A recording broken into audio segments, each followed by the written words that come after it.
Welcome to the NEBRC presentation on denial of service and distributed denial of service.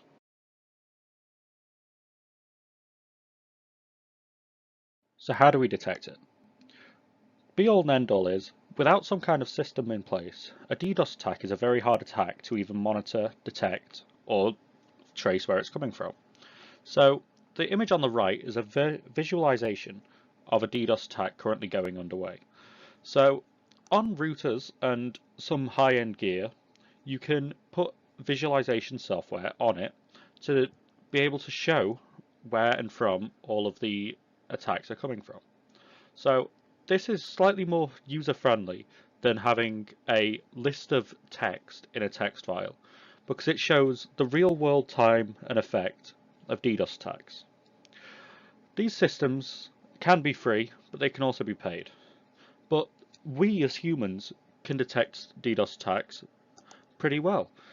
If you ever go to a page that you go to all the time and it all of a sudden is very slow to respond, or you're clicking on links and it's taking a few seconds where normally it is instantaneous to load, it's possible that that site is under DDoS attack. Us as humans are very susceptible to lag or delays in our normal procedure. So it's very easy for us to look at a website and say, oh, this is running slower than expected. Do you think there's something going on?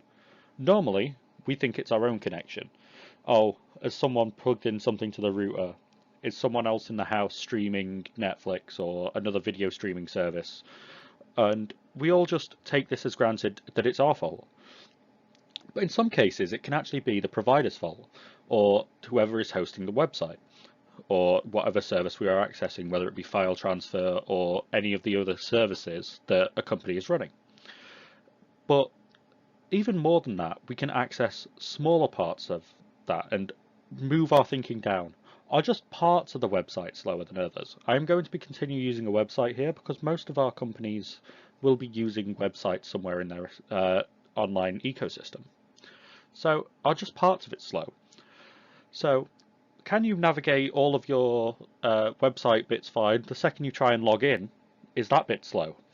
When you try and change a setting or upload a file or view a video on the website, is that bit slow? Because these can all be hosted on different servers or in different wine bottles.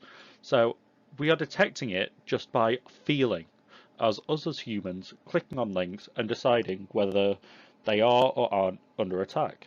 So there are some solutions that can be done. You aren't completely vulnerable to these attacks for the rest of your life. There are a couple of non-recommended solutions. These are suitable and they will work, but not against a very determined attacker or threat actor. These are, you can buy more bandwidth. So, in other words, turning your single wine bottle into something like a 5-gallon jug. Therefore, water can be tipped out more quickly, and therefore means that the attacker needs a larger amount of data or wine glasses to be able to suck up all of the bandwidth and liquid that that bottle is pouring out.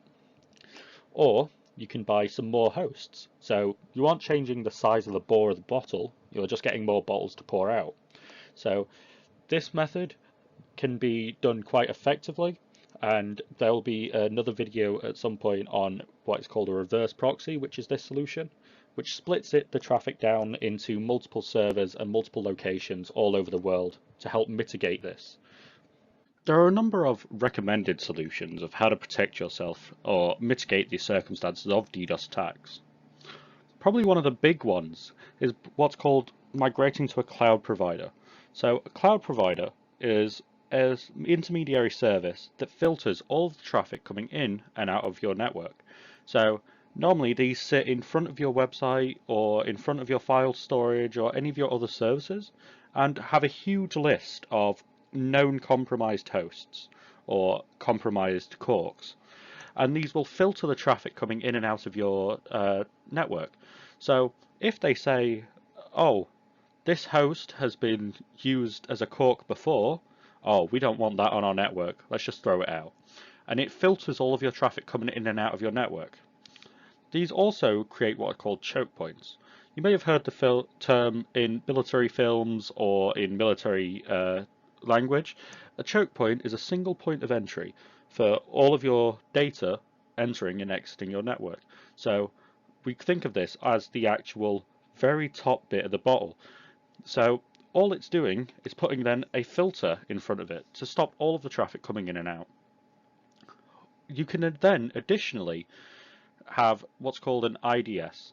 So an intruder detection system is a very basic simple system that takes what the cloud providers do for DDoS protection and applies it to every single thing on your internal network as well.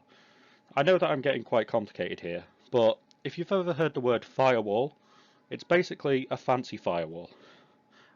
These can be integrated at multiple points in your network. They don't just have to be on your website. And then mitigation tools. These mitigation tools come under a variety of names, and it's worth looking into if you want to install them, but they're quite fiddly and hard to manage, but they provide a huge amount of protection, not just for DDoS attacks, but also for your general cybersecurity. So, antivirus is a form of a mitigation tool. A good antivirus might even have network monitoring built in, or flow control. See, we're going back to liquids. This flow control monitors everything that is passing through the individual machine. So whether it be your laptop or your phone or any of your company devices, and filters the traffic that are on it. So it can monitor to see if a single computer is under attack from a DDoS or any other attack, or whether it is your whole network.